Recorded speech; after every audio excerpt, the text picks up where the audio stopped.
দেশের আইন শৃঙ্খলা পরিস্থিতি নিয়ন্ত্রণে সেনাবাহিনীর চ্যালেঞ্জ কম নয়, তবে মোকাবেলার সক্ষমতা আছে। সেনা সদস্যদের নির্বাহী ম্যাজিস্ট্রেটের ক্ষমতা দেওয়ার বিষয়টিকে ইতিবাচক দৃষ্টিতে দেখছেন নিরাপত্তা বিশ্লেষকরা। তারা মনে করেন এর ফলে শৃঙ্খলা ফেরানো সহজ হবে। পুলিশ যতদিন সক্রিয় না হচ্ছে ততদিন সেনা সদস্যদের সতর্কতার সঙ্গে দায়িত্ব পালনের পরামর্শ বিশেষজ্ঞদের। সাদিয়া কানিজের রিপোর্ট।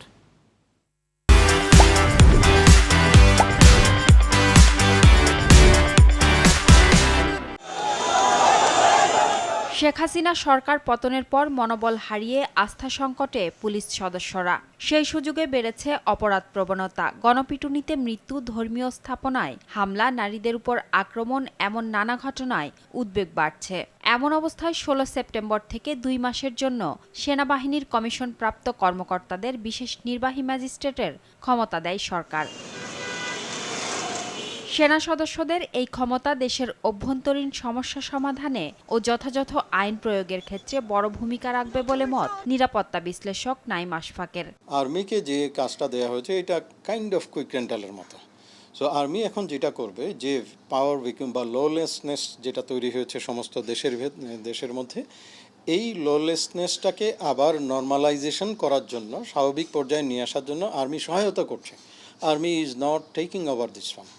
এখন আর্মিকে যদি এই ম্যাজিস্ট্রেসি পাওয়ার যদি না দেয়া হয়, তাহলে পুলিশের যে বেসিক যে কাজগুলো আছে, এই বেসিক কাজের ওয়ান অফ দ্য মেইন পাওয়ার যেটাকে বলা যায় বা ক্যারেক্টারিস্টিক্স বৈশিষ্ট্য, সেটা হলো যে কোনো জনকে গ্রেপ্তার করা, যে কোনো জনকে তল্লাশি করা, ওয়ারেন্ট ইস্যু করা।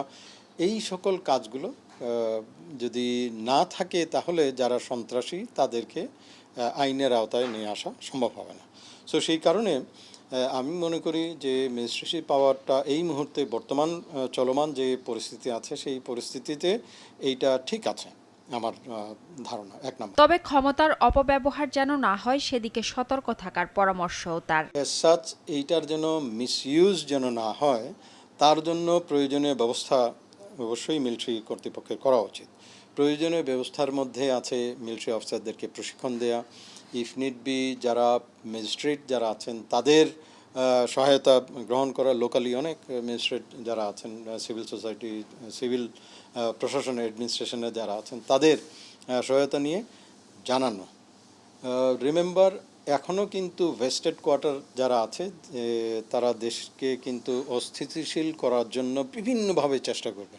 সো আর্মিকে ফলস পজিশনে পাঠানোর জন্যে বা ফলস পজিশনে ফেলার জন্য কিন্তু কিছু কিছু মহল আছে বা তারা কাজ করে যাচ্ছে এবং করে যাবে।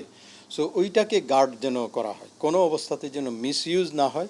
সেনা সদস্যরা মব জাস্টিস কিংবা সহিংসতার মতো বিশৃঙ্খল পরিস্থিতি দক্ষতার সঙ্গে মোকাবেলা করবে বলে আশা সাবেক সচিব আবু আলম শহীদ খানের। সুনির্দিষ্ট আইনের ভিত্তিতে তারা কাজ করবেন। আর পুলিশের কাজ কিন্তু অনেক বিস্তৃত। তারা তো কোনো জিডি গ্রহণ করবেন না, তারা কোনো অফিসে বসবেন না, তারা কোনো অফিস তৈরি করবেন না, তারা এমনকি ম্যাজিস্ট্রেট কোর্টে যে বিচারও বসবেন না। এটা একটা সুনির্দিষ্ট কতগুলো বিধান আছে, সেই বিধান অনুযায়ী তারা মব কন্ট্রোল যে হচ্ছে, যে মবক্রেসি তৈরি হয়েছে, চারিদিকে যে আইন শৃঙ্খলা পরিস্থিতির অবনতি হচ্ছে, আমাদের গার্মেন্টস ইন্ডাস্ট্রিতে যে ডিস্টারবেন্সটা হচ্ছে, এই সব মিলিয়ে এই ডিস্টারবেন্সটা আইন শৃঙ্খলা পরিস্থিতিটাকে ফিরিয়ে আনা, সেটাকে পাকাপোক্ত করা এবং কঠোরভাবে আইন শৃঙ্খলা পরিস্থিতি নিয়ন্ত্রণ করা, এটার জন্য তাদের কাজ করতে হচ্ছে। সুতরাং পুলিশের কাজের সাথে তাদের কোনো বিরোধ নেই, কোনো কন্ট্রাডিকশন নাই। পুলিশ তাদের কাজ যথারীতি করবে এবং পুলিশও ধীরে ধীরে তাদের কাজগুলো আরও ভালোভাবে করতে পারে বলে আমি মনে করি। পুলিশের মনোবল ফেরাতে দেশের মানুষেরও দায়িত্ব আছে বলে মনে করেন তিনি।